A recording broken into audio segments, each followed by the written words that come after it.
UERJ Entrevista.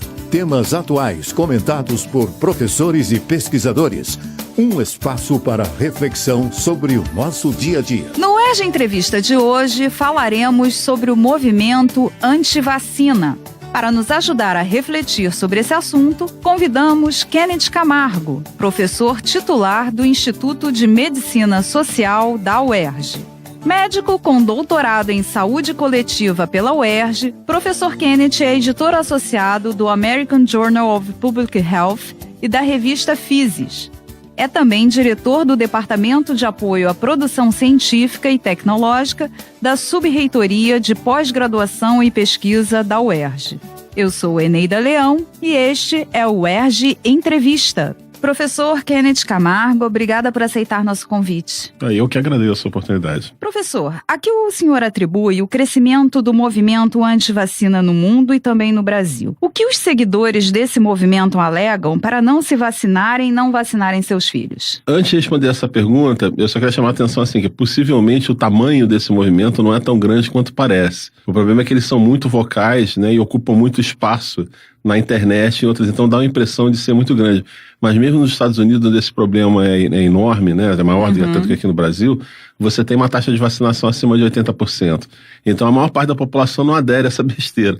Mas esse grupo é muito vocal, ainda bem, porque as consequências são piores ainda. Eu posso até falar disso daqui a pouco. Mas eles são muito vocais e muito ativistas politicamente, né? Eu acho que é um conjunto de fatores. Eu acho que, assim, em primeiro lugar, as vacinas são vítimas do próprio sucesso. Você não vê mais casos das doenças que são preveníveis, né? Quer dizer, eu quando era criança, era comum você ver gente com sequela de pólio na rua, né? Varíola foi extinta na década de 70, então as consequências graves das doenças que são vacinadas, as pessoas não têm essa noção. Então, essa eu acho que é uma primeira questão. É um benefício intangível que você não sabe para que vai servir. Eu acho, segundo, tem uma questão que até certo ponto é razoável, de desconfiança de autoridade. Só que eu acho que na contemporaneidade isso está chegando a níveis ridículos, né? Você tem uma coisa de descrédito da ciência, em alguns casos estimuladas por interesse econômico, tipo a questão do aquecimento global, né? E eu acho que um terceiro componente tem a ver com algumas pessoas que aderem muito facilmente a teorias conspiratórias. E eu acho que tem toda uma questão de psicologia social por trás disso, né? A gente vive num mundo muito complexo, com uma série de questões extremamente sofisticadas, que é muito fácil você se sentir muito excluído de todo o conhecimento. E quando alguém acredita numa teoria dessas, inverte essa equação.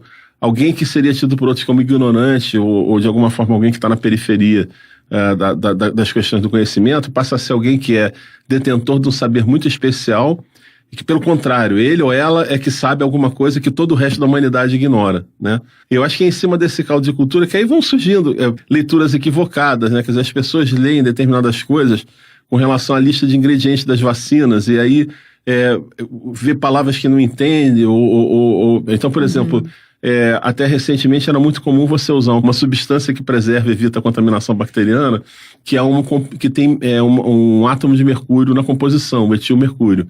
O mercúrio metálico é tóxico, o etilmercúrio não. O etilmercúrio é uma substância que é eliminada pelo organismo rapidamente e é usada de qualquer forma em doses muito pequenas.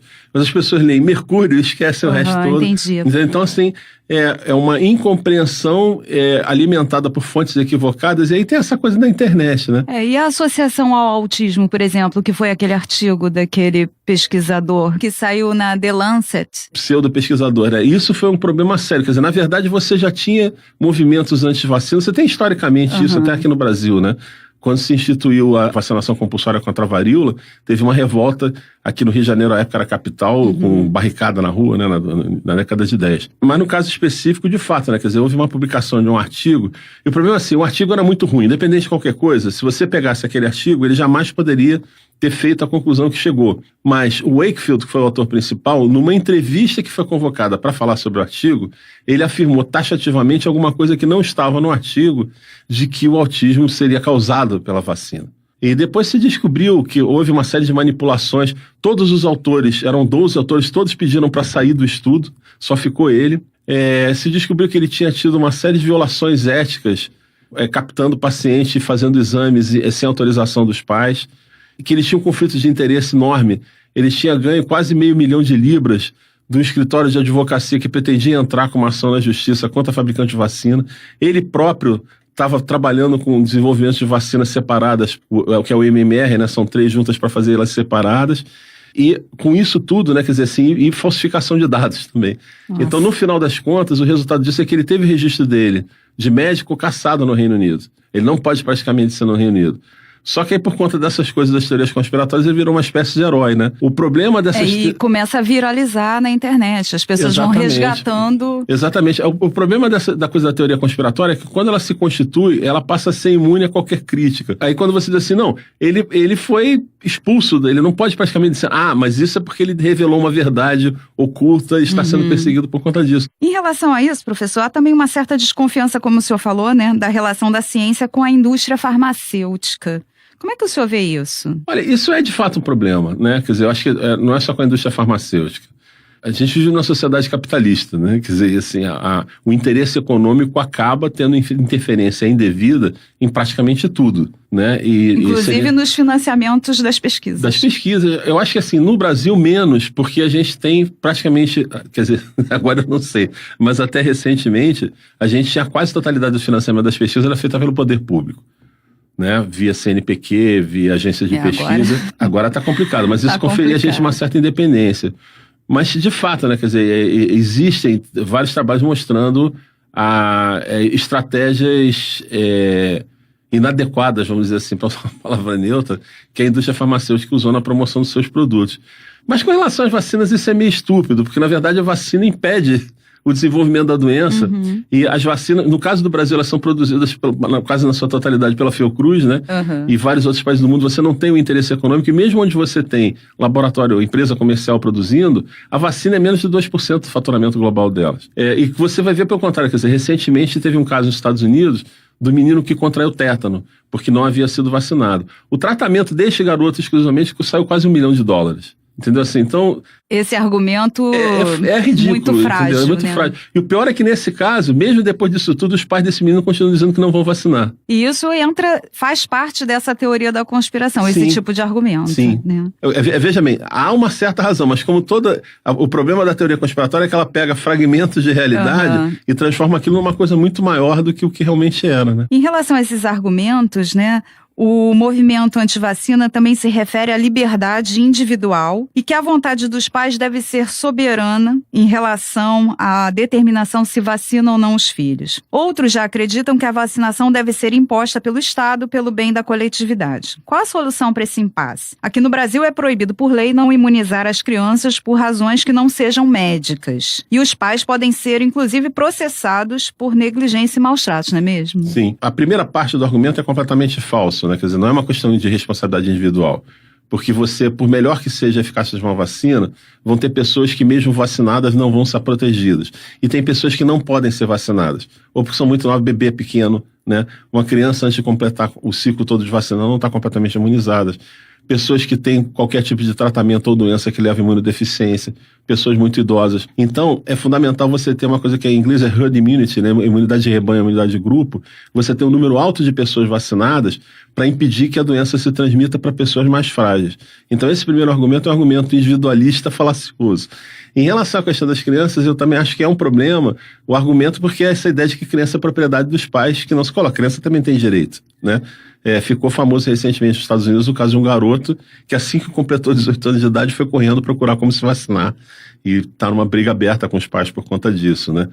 É claro que eu acho que sempre que a gente pode persuadir é melhor do que usar medidas de força. Mas se não tem outro jeito, mesmo nos Estados Unidos, que é um dos países mais liberais nesse tipo de evitar qualquer tipo de coerção, existe uma resolução da Suprema Corte Americana de 1905 que diz que o Estado é perfeitamente legítimo você adotar medidas compulsórias de vacinação. E agora, como eles estão tendo surtos lá, o Estado de Nova York acabou de adotar a vacinação compulsória contra a tríplice, né, MMR, sarampo, rubéola e cachumba.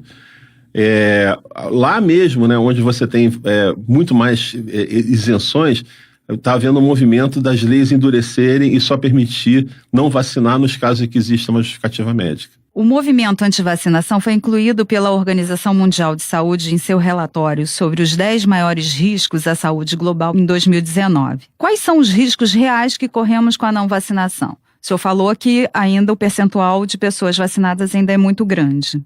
Assim, eu queria ressaltar que no caso do Brasil, a gente não tem como medir muito, a gente não sabe, e eu acredito que não seja muito grande a influência desse movimento no global. A gente está tendo problema de cobertura por falha no sistema de saúde, né? Quer dizer assim, de não ter vacina suficiente, de não ter planejamento.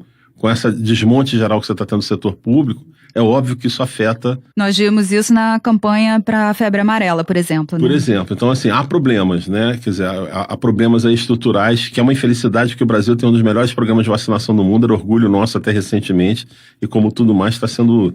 de certa forma desmontado. Mas o problema, né, é que assim, mesmo sendo uma proporção pequena, já pode ter influência. Eu vou pegar o caso do sarampo. O sarampo é uma doença altamente contagiosa. Para você poder ter esse efeito de proteção que eu estava falando de manada, você tem que ter 95% da população imunizada. Então, se você tem 86%, é uma proporção alta, ainda assim não cobre o que deveria. E outro problema é que tem essas pessoas tendem a se agrupar em clusters, né? Então, assim, na média, a proporção pode ser alta, mas você tem uma determinada cidade, um determinado bairro, onde você tem uma concentração muito grande de pessoas que acreditam nesse tipo de conspiração. E aí está exposto a você ter ressurgência de doenças, né? O sarampo havia sido erradicado, tanto dos Estados Unidos quanto do Brasil. Já voltou claramente para os Estados Unidos e parece estar voltando para o Brasil. E aí... na Itália também, né? Na Itália, por conta também de questões políticas, esse movimento populista de direita. E é contraditório, né? Porque eles retiraram, voltaram, depois voltaram atrás a obrigatoriedade. Mas o problema, outro problema, né? Quer dizer assim, que as pessoas veem essas doenças, não, isso é doença de criança, não tem problema nenhum, que não é verdade. O sarampo, uma pessoa infectada com sarampo pode ficar até 3 anos com a imunidade comprometida por causa da doença. E você tem uma complicação de longo prazo, que é a encefalite, agora é SPSSE, eu esqueci o que é, mas é uma encefalite pós-sarampo, que é letal e não tem tratamento, né? Enfim, e pode levar a uma série de outras complicações. Então, o risco pode ser pequeno, mas ele existe, né? Então, as pessoas normalmente não levam isso em conta. E na medida que começa a ter mais casos, né, já tá havendo mortes por sarampo mesmo nos Estados Unidos, por exemplo, e na Europa. Na Itália, professor, até que eu citei, um dos principais porta-vozes do movimento anti-vacinação teve catapora recentemente, né? E no Brasil, quais são as doenças que estão voltando? Olha, a gente já teve casos notificados de sarampo, né? Quer dizer, que está correndo o risco do Brasil perder a certificação de erradicação do sarampo. Eu não sei de nenhuma outra, mas assim, o risco está colocado para todas, né? Tá falando sarampo por conta dessa questão da alta contagiosidade, ele é talvez o carro-chefe. Mas a poliomielite pode ser um problema, né? Quer dizer, a poliomielite está quase sendo erradicada do mundo. Você ainda tem alguns focos em alguns lugares específicos, normalmente zona conflagrada, guerra civil, e tem pessoas que se refugiam desses lugares e vêm para o Brasil. Então, se a gente não tiver com a população devidamente imunizada, pode haver ressurgência dessas doenças também. Pois é, professor. Algumas pessoas dizem que a volta de algumas dessas doenças tem a ver com os grandes eventos internacionais dos últimos anos, como a Copa do Mundo e as Olimpíadas, por exemplo. E até mesmo com a vinda dos venezuelanos agora para o Brasil. Isso procede? Acho que não. A maior parte das pessoas que vêm para cá vem de países que têm, mesmo a Venezuela tem uma taxa alta de imunização, né? Pode ter algum problema com algumas comunidades específicas, eu não sei, por exemplo, se tem uma quantidade pequena de refugiados da Síria com guerra civil, eu imagino que não deva estar tendo vacinação. Mas se você tem a vacinação feita adequadamente no país, essas pessoas que vêm, mesmo que estejam doentes, você tendo esse efeito de manada, você impede a propagação. Então a questão não é quem está entrando, é quem já está aqui, né? Entendi. Para finalizar, professor, que mensagem o senhor deixa para os nossos ouvintes? Vacinem-se, vacinem seus filhos, prestem atenção no calendário vacinal, prestem atenção nas campanhas e cobrem do governo, né, que cumpra o que está colocado na Constituição, no capítulo 196, que saúde é dever do Estado e direito de todos. Obrigada, professor. De nada. No UERJ Entrevista de hoje, conversamos com o professor Kenneth Camargo sobre o movimento anti-vacina. Acompanhe nossa programação no site www.cte.uerj.br/Rádio UERJ e siga-nos no Facebook e no YouTube. UERJ Entrevista. Equipe técnica, Daniel Barros, Gleidson Augustus e Eduardo Sobral. Locução, Alfredo Fará. Produção, Rádio UERJ. Realização, Centro de Tecnologia Educacional. CTE SR3.